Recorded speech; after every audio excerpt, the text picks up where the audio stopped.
3 sebab kenapa USTP perlu memilih sekolah kami. Tak kenal, maka tak cinta.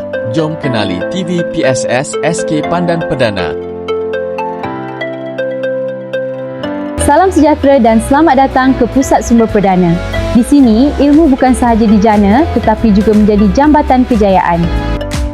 Bagaimana sebuah sekolah membina murid yang bukan sahaja berilmu tetapi juga yakin, kreatif dan bersedia menghadapi masa depan?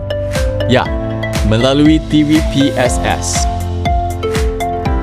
Jadi kenapa USTP perlu memilih kami? Sebab 1.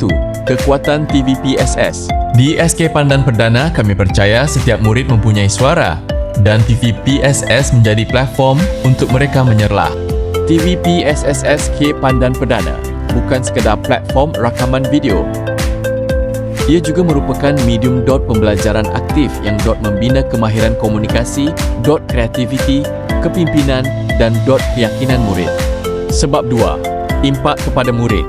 Dengan kekuatan pasukan TV PSS, komitmen guru pembimbing serta penglibatan aktif murid, SK Pandan Perdana memiliki potensi besar untuk melangkah lebih jauh. Kami bukan sahaja menghasilkan kandungan tetapi membina budaya kreativiti, inovasi dan inspirasi dalam kalangan warga sekolah. Sebab 3. Peluang untuk melangkah lebih jauh. Kami percaya peluang ini mampu membawa TV PSS SK Pandan Perdana ke tahap yang lebih cemerlang. Saya mungkin masih baharu sebagai guru perpustakaan dan media.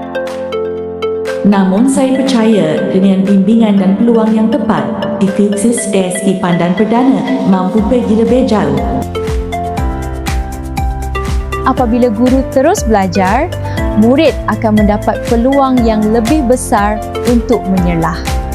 Sebagai guru besar, keutamaan saya adalah kecemerlangan pelajar dan semangat kebersamaan. Bersama-sama, kita bina masa depan yang gemilang. Para murid, inspirasi sekolah. Kreatif, informatif, berinovasi.